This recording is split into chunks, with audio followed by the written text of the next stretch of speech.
अस्सलाम वालेकुम स्टूडेंट्स। इस वीडियो में एक्सरसाइज 1.3 क्लास 9th की हम लोग सॉल्व करेंगे।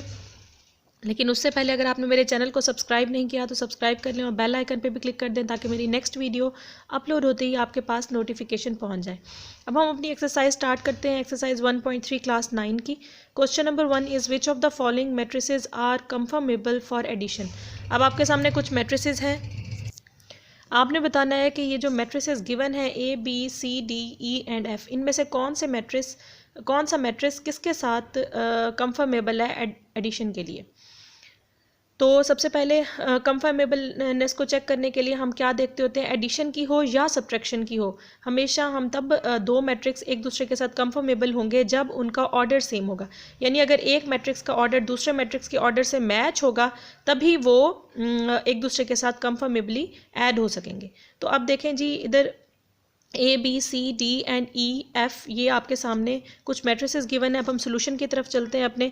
तो मैट्रिक्स ए जो है 2 1 -3 and 3, matrix E has entries -1 0 1 and 2। इन दोनों का ऑर्डर चेक करें तो 2 रोज़ हैं मैट्रिक्स ए में और 2 ही कॉलम्स हैं, तो 2/2 ऑर्डर है। और मैट्रिक्स ई का भी 2 रोज़ है और 2 कॉलम्स हैं, तो इसका मैट्रिक्स भी 2/2 है।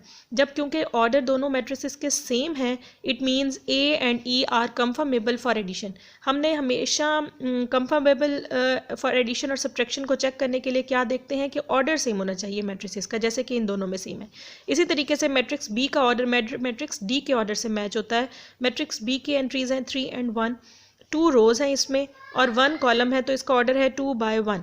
मैट्रिक्स डी में है जी 2 + 1 3 और नीचे भी 3, यानी 3 and 3, 2 वैल्यूज़ हैं, 2 एंट्रीज़ हैं और इसका भी ऑर्डर क्या है, 2 रोज़ हैं और 1 कॉलम है, तो इसका भी ऑर्डर है 2/1। क्योंकि मैट्रिक्स बी एंड डी दोनों का ऑर्डर बिल्कुल सेम है तो हम क्या कहेंगे कि B and D are conformable for addition. इसी तरीके से नेक्स्ट चलते हैं हम सी एंड एफ की तरफ। मैट्रिक्स सी में देखें कितनी रोज़ हैं, 3 रोज़ हैं और 2 इसके कॉलम्स हैं, तो इसका ऑर्डर है जी 3/2। मैट्रिक्स एफ जो है उसके भी 3 रोज़ हैं और 2 कॉलम्स बन रहे हैं, क्योंकि 3 2 1 + 1 2 हो गया, -4 3 + 2 5 हो गया, 2 + 1 3 हो गया, यानी इसको सिंगल एंट्रीज ही हम कंसीडर करेंगे। तो इसका भी ऑर्डर क्या है, 3 रोज़ हैं एंड 2 कॉलम्स हैं, तो इसका भी ऑर्डर हो गया 3/2। क्योंकि सी और एफ दोनों का ऑर्डर बिल्कुल सेम है तो हम क्या कहेंगे, C and F are conformable for addition. Hope so question number 1 आपको समझ आ गया होगा। हमेशा कंफर्मेबल एडिशन के लिए हो या सब्ट्रैक्शन के लिए हो, जैसे इस क्वेश्चन में तो सिर्फ एडिशन की बात हो रही है, तो हमने ऑर्डर देखना होता है, सेम होना चाहिए, तभी वो एक दूसरे के साथ कंफर्मेबली ऐड हो सकेंगे। अब हम चलते हैं क्वेश्चन नंबर 2 की तरफ। Question number 2 is find the additive inverse of the following matrices. Additive inverse, इसका दूसरा नाम होता है negative inverse, negative of inverse, जो कि एक्सरसाइज 1.2 में मैंने आप लोगों को बताया था। नेगेटिव इनवर्स नहीं, नेगेटिव ऑफ मैट्रिक्स, सॉरी गलती से नेगेटिव इनवर्स मेरे मुंह से निकल गया। एक्सरसाइज 1.2 में नेगेटिव ऑफ मैट्रिसेस हमने फाइंड किए थे, तो एडिटिव इनवर्स बिल्कुल उसी पैटर्न पे ही फाइंड होना है। एडिटिव इनवर्स और नेगेटिव ऑफ मैट्रिसेस सेम बिल्कुल होता है, इसमें कोई डिफरेंस नहीं होता। मतलब हमने गिवन मैट्रिक्स के साइन चेंज कर देने होते हैं, अगर वो पॉजिटिव है तो नेगेटिव कर देते हैं, नेगेटिव है तो पॉजिटिव कर देते हैं। जैसे कि ये मैट्रिक्स ए आपके पास है 2 4 -2 and 1, बोथ साइड्स पे हमने नेगेटिव साइन ले लिया, -a, और इसी तरीके से नेगेटिव ऑफ दिस मैट्रिक्स यानी माइनस ऑफ दिस मैट्रिक्स। अब हम माइनस है तो एज इट इज़ लिख देंगे और इनके साइन चेंज कर देंगे। इस वैल्यू के साथ पॉजिटिव साइन है तो नेगेटिव, 4 पॉजिटिव है तो नेगेटिव हो जाएगा, -2 है तो +2 हो जाएगा और +1 है तो -1 हो जाएगा। यानी नेगेटिव ऑफ मैट्रिक्स एक्सरसाइज 1.2 में मैंने आपको अपनी लास्ट वीडियो में बताया था, बिल्कुल उसी पैटर्न पे एडिटिव इनवर्स भी फाइंड करना है। ये आपके पास फाइनल आंसर हो गया। इसी तरह मैट्रिक्स बी है 1 0 -1 2 -1 3 3 -2 and 1, ये इसकी एंट्रीज हैं। Negative of B is equal to negative of this matrix, negative of B is equal to, sign change कर दें, -+1 converted into -1 0 as it is, -1 converted into +1 2 -2 हो जाएगा, -1 +1 हो जाएगा, 3 प्लस के साइन के साथ है तो माइनस प्लस माइनस हो जाएगा, यानी साइन चेंज कर देने आपने, जहाँ प्लस है तो वहाँ माइनस, जहाँ माइनस है तो वहाँ प्लस। ये प्लस था 3 के साथ तो इधर माइनस हो गया, -2 था तो +2 हो गया और +1 था तो -1 हो गया। क्योंकि देखिए माइनस माइनस प्लस हो जाता है और माइनस प्लस माइनस हो जाता है। इससे भी आप इसको याद रख सकते हैं कि हम साइंस को मल्टीप्लाई समझे कर रहे हैं, बाहर वाले साइन को अंदर वाले साइन से मल्टीप्लाई करके लिखते जा रहे हैं। मैट्रिक्स सी आपके पास है 4 and -2, negative of C is equal to negative of this matrix, minus का साइन लगा दिया, नेगेटिव ऑफ सी इधर साइन गलती से गायब हो गया, आप ये लगा दें खुद ही, -c equals to sign change हो जाएंगे, तो इधर +4 था तो ये क्या हो जाएगा -4 और -2 कन्वर्टेड इनटू +2। अब डी मैट्रिक्स देख लें, डी की एंट्रीज हैं 1 0 -3 -2 2 एंड 1। तो negative of D is equal to negative of this matrix, negative of D is equal to sign change कर दें -1 minus plus -0 as it is हो जाता है, माइनस माइनस ये प्लस हो गया, माइनस माइनस +2 हो गया, माइनस प्लस -2 और माइनस प्लस -1 साइन चेंज कर दी। इसी तरीके से मैट्रिक्स ई एंड एफ आपके सामने है। मैट्रिक्स ई की एंट्रीज हैं, ये आपके पास आइडेंटिटी मैट्रिक्स है 1 0 0 and 1। Negative of E is equal to negative of identity matrix, negative of E is equal to, देखें जी अब इसके साइन चेंज हो गए, +1 था -1 जीरोज एज इट इज़ और इधर भी -1 हो गया। लास्ट है जी एफ पार्ट। एफ पार्ट में भी इसी तरीके से square root of 3 1 -1 and square root of 2 ये इसकी एंट्रीज है। Negative of F is equal to negative of this matrix, negative of F is equal to sign change कर दें, माइनस स्क्वायर रूट ऑफ 3 -1, -1 की जगह पे +1 आ जाएगा और नेगेटिव ऑफ 2 की जगह पे क्या आ जाएगा negative of square root of 2। ये प्लस स्क्वायर रूट ऑफ 2 था, नेगेटिव स्क्वायर रूट ऑफ 2 हो गया। अब हम स्टार्ट करते हैं क्वेश्चन नंबर 3। क्वेश्चन नंबर 3 है जी if A B C and D ये मैट्रिसेस आपके सामने हैं, देन फाइंड। तो अब हमने फाइंड करने हैं, इन्हीं मैट्रिसेस की बेस पे हमने ये क्वेश्चन सॉल्व करने हैं आगे। फर्स्ट पार्ट है ए प्लस, ये मैट्रिक्स गिवन है 1 1 1 1 इसकी एंट्रीज हैं। ए की वैल्यूज सबसे पहले हम पुट कर देंगे, मैट्रिक्स ए की वैल्यूज़ हैं जी -1 2 2 एंड 1, ये हमने इसकी वैल्यू पुट कर दी, प्लस का साइन एज इट इज़, ये मैट्रिक्स एज इट इज़। अब हम इसको ऐड करेंगे। ऐड करने का तरीका क्या होता है, फर्स्ट एंट्री को, फर्स्ट मैट्रिक्स की, ये फर्स्ट मैट्रिक्स है, ये सेकेंड मैट्रिक्स है, फर्स्ट मैट्रिक्स की फर्स्ट एंट्री को सेकंड मैट्रिक्स की फर्स्ट एंट्री में ऐड करना है। इसी तरह फर्स्ट मैट्रिक्स की सेकंड एंट्री को सेकंड मैट्रिक्स की सेकंड एंट्री में ऐड करना है, यानी फर्स्ट रो को फर्स्ट मैट्रिक्स की फर्स्ट रो को सेकंड मैट्रिक्स की फर्स्ट रो में ऐड करना है। इसी तरीके से फर्स्ट मैट्रिक्स की सेकंड रो को सेकंड मैट्रिक्स की सेकंड रो में ऐड करना है। तो -1 क्या हो जाएगा +1, ये हमने लिख दिया, 2 +1 हो गया, ये हमने लिख दिया, 2 +1 ये आपने लिख दिया और 1 +1 ये आपने लिख दिया। सेंटर में क्योंकि प्लस का साइन है तो इसीलिए सेंटर में सबके क्या आ जाएगा, साइन ऑफ प्लस। -1 +1 2 +1 ये आपके सामने है, 2 +1 ये आपके सामने है और 1 +1 ये आपके सामने है। अब आप ऐड कर देंगे, प्लस माइनस माइनस हो जाता है, तो 1 1 0 हो गया, 1 में से 1 माइनस हुआ तो 0 हो गया। 2 + 1 3 2 + 1 3 and 1 + 1 2, this is your final answer. इसी तरीके से सेकंड पार्ट है इसका b प्लस -2 एंड 3, b की जो वैल्यूज़ हैं क्वेश्चन से देख के आप पुट कर देंगे, 1 और -1 ये इसका मैट्रिक्स b की वैल्यूज़ हैं।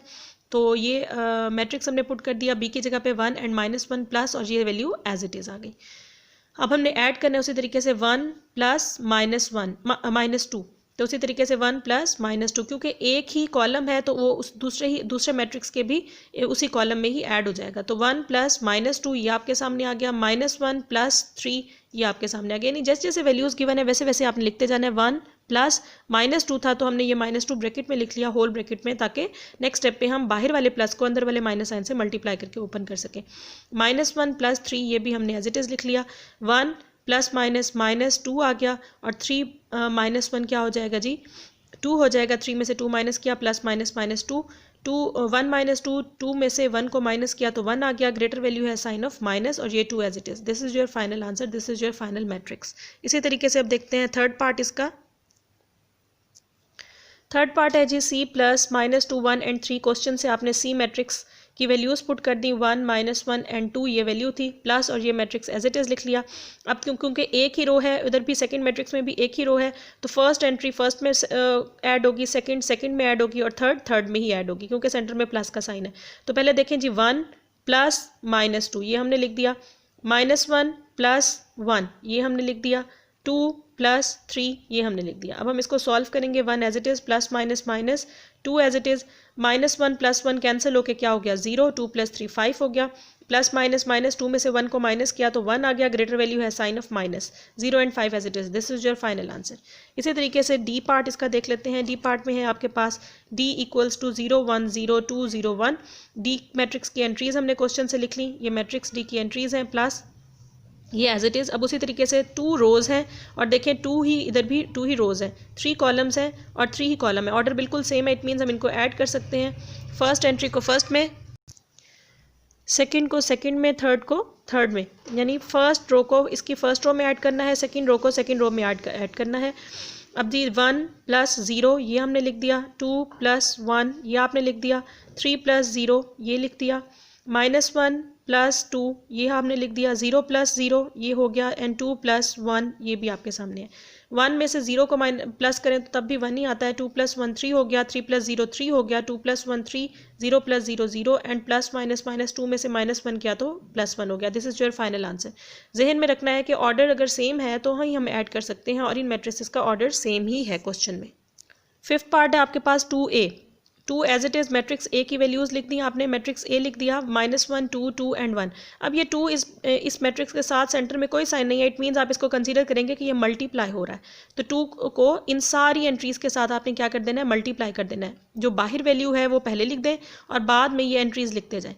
2 × -1, 2 × 2 ये आपके सामने है, 2 × 2 ये आपके सामने है, एंड 2 × 1 ये आपके सामने है। पहले जो बाहर वाली वैल्यू थी वो लिखी है हमने, और बाद में यही वाली ही एंट्रीज साथ हमने मल्टीप्लाई कर दी।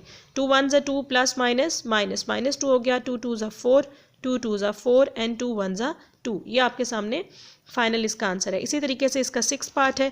6 पार्ट में आपने क्या करना है, -1 मैट्रिक्स बी के साथ मल्टीप्लाई होगा, -1 as it is matrix B हमने लिख दिया। अब इस -1 को इन दोनों वैल्यूज़ के साथ मल्टीप्लाई करना है, -1 × 1 ये आपके सामने है, -1 × -1 ये आपके सामने लिख दिया, माइनस प्लस माइनस 1 1 ज़ा 1, ये -1 हो गया, और माइनस माइनस क्योंकि प्लस होता है, 1 1 ज़ा 1 इसीलिए +1 लिख दिया। This is your final answer. अब 4 पार्ट के बाद अब हम 5th पार्ट देख लेते हैं, सॉरी 6 पार्ट के बाद 7 पार्ट अब हम देख लेते हैं। पार्ट नंबर 7 है -2 and c। -2 as it is लिख लिया, मैट्रिक्स सी की वैल्यूज़ लिख ली, एंट्रीज लिख ली। अब -2 को हमने इस मैट्रिक्स सी के साथ मल्टीप्लाई करना है, -2 × 1 ये लिख दिया, -2 × -1 ये आपके सामने है, एंड -2 × 2 ये हमने लिख दिया। माइनस प्लस माइनस का साइन, 2 1 ज़ा 2, माइनस माइनस प्लस 2 1 ज़ा 2, एंड माइनस प्लस माइनस 2 2 ज़ा 4 ये आपके सामने फाइनल आंसर आ गया इसका। अब हम क्वेश्चन नंबर 8 देख लेते हैं। पार्ट नंबर 8 है जी 3D। 3 as it is matrix D हमने लिख दिया। अब इस 3 को ऑल एंट्रीज़ के साथ हमने मल्टीप्लाई कर देना है। 2 रोज़ हैं आपके सामने गिवन, 3 × 1 हो गया, 3 × 2, 3 × 3 फर्स्ट रो से मल्टीप्लाई हो गया। अब 3 × -1, 3 × 0, एंड 3 × 2 ये आपके सामने आ गया। 3 1 ज़ा 3, 3 2 ज़ा 6, 3 3 ज़ा 9, 3 1 ज़ा 3, प्लस माइनस माइनस का साइन आ गया। किसी भी नंबर को 0 से मल्टीप्लाई करें तो 0 आ जाता है। 3 2 ज़ा 6। This is your final answer. 9th part, last part of this question is 3C। 3 और मैट्रिक्स सी की वैल्यूज़ लिख दी, एंट्रीज लिख दी हैं आपने। अब 3 को ऑल एंट्रीज के साथ आपने मल्टीप्लाई करना है। 3 × 1, 3 × -1, एंड 3 × 2। 3 1 ज़ा 3 हो गया, 3 1 ज़ा 3, प्लस माइनस माइनस, 3 2 ज़ा 6 ये आपके पास सामने फाइनल आंसर हो गया। होप सो आपको ये क्वेश्चंस इजीली समझ आ गए होंगे। मेरी नेक्स्ट वीडियो में मैं क्वेश्चन नंबर 4 के पार्ट्स आपको करवाऊंगी इसी एक्सरसाइज 1.3 के। So keep watching.